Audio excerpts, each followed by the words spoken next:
Shalom, selamat pagi saudara-saudara yang kasih dalam Tuhan. Pagi ini kita masih akan meneruskan tentang pembahasan simbol-simbol Paskah dalam PL yang digenapkan di dalam Perjanjian Baru. Nah, pagi ini kita akan mempelajari kebiasaan yang terus terjadi dari sejak pertama perayaan Paskah dilakukan.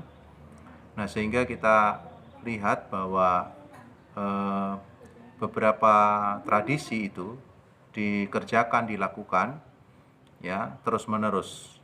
Termasuk adalah pertemuan-pertemuan orang-orang Yahudi ya ibadah pada hari Sabat ya. Nah, saudara-saudara, mereka biasa melakukan memecah roti bersama-sama lalu mereka membahas firman Tuhan. Nah, itu dilakukan pada hari Sabat. Pada zaman Tuhan Yesus, kita lihat Yesus pun juga tetap mengikuti kebiasaan-kebiasaan orang Yahudi. Pergi ke sinagog pada hari Sabat, termasuk juga rasul-rasul Tuhan. Nah, saudara-saudara, tetapi setelah Yesus mati dan bangkit dari kematian, ada perubahan, ya, ada satu perubahan.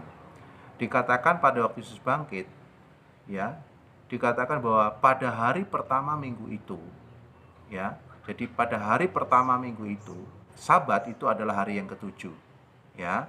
Sabat hari ketujuh berarti itu adalah hari Sabtu dan hari pertamanya itu adalah Minggu. Nah, kita hari pertama orang Indonesia adalah hari Senin. Ya, hari ketujuhnya itu hari Minggu. Jadi kan ada satu perubahan. Kebiasaan itu memang terus bergulir sampai pada zaman Yesus. Tapi setelah Yesus mati dan bangkit, kebangkitan itu berbicara tentang hari sukacita. Kebangkitan itu bicara tentang kemenangan, berbicara tentang kebangunan rohani. Nah, berarti hari Minggu itu adalah hari kebangunan rohani. Nah, saudara, ada satu simbol yang diubah oleh Tuhan.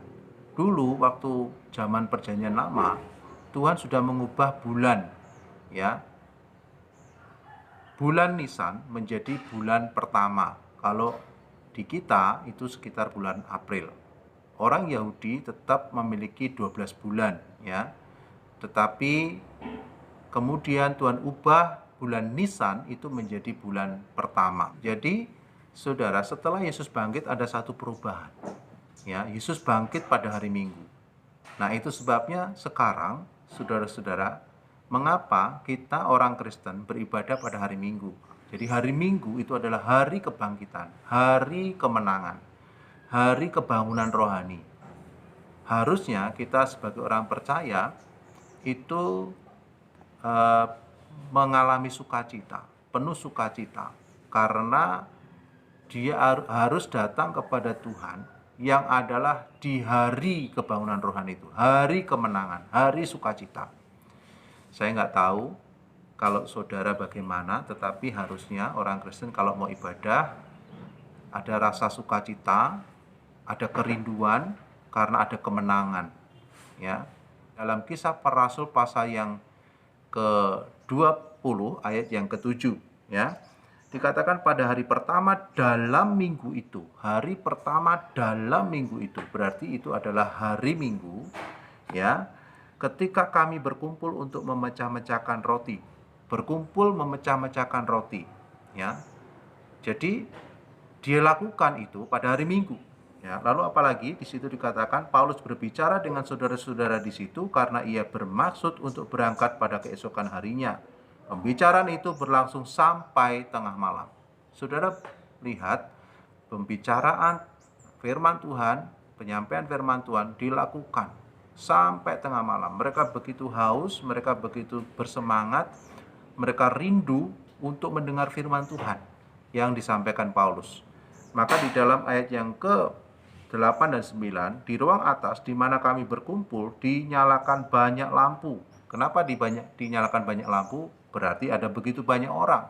Kalau tidak dinyalakan banyak lampu, berarti orang yang sedikit. Ya, jelas ya. Jadi saudara-saudara di situ, lalu kemudian seorang muda bernama Eutikus duduk di jendela. Kenapa dia duduk di jendela? Karena ruangan penuh, ya. Ruangannya tidak ada, bukan karena dia aneh-aneh bikin sensasi, tidak, karena ruangannya begitu penuh dan dia harus duduk di jendela karena ruangannya penuh. Lalu disebutkan, ya, karena Paulus amat lama berbicara, orang muda itu tidak dapat menahan kantuknya. Akhirnya ia tertidur lelap dan jatuh dari tingkat ketiga ke bawah. Ketika ia diangkat orang, ia sudah mati. Ya, jadi saking penuhnya orang, gak ada muat, lalu si Eutikus ini duduknya harus di jendela, dan saking semangatnya dan suasana yang begitu penuh, dan Paulus juga berbicara cukup lama, Eutikus ini ngantuk dan jatuh, saudara ya. Nah, oke, dari situ kita lihat bahwa hari Minggu itu hari di mana mereka beribadah. Jadi ada perubahan. Bagi orang-orang Yahudi, mereka beribadah hari Sabat, mungkin sampai pada hari ini ya. Tetapi bagi orang yang percaya kepada Tuhan Yesus, ibadah dilakukan pada hari Minggu. Kenapa? Itulah hari kemenangan, itulah hari kebangkitan, ya. Itulah hari sukacita kita. Bagaimana dengan saudara? Apakah saudara bersukacita ketika saudara beribadah? Mau beribadah? Ada kerinduan? Apakah saudara merasakan ada kebangunan rohani pada waktu ibadah? Jangan sampai waktu kita beribadah pulang malah suntuk. Jangan sampai waktu kita beribadah kita justru tidak mendapat apa-apa. Di hari yang serba terbatas, saat yang serba terbatas hari ini, seperti saat ini, kita tetap beribadah walaupun di rumah.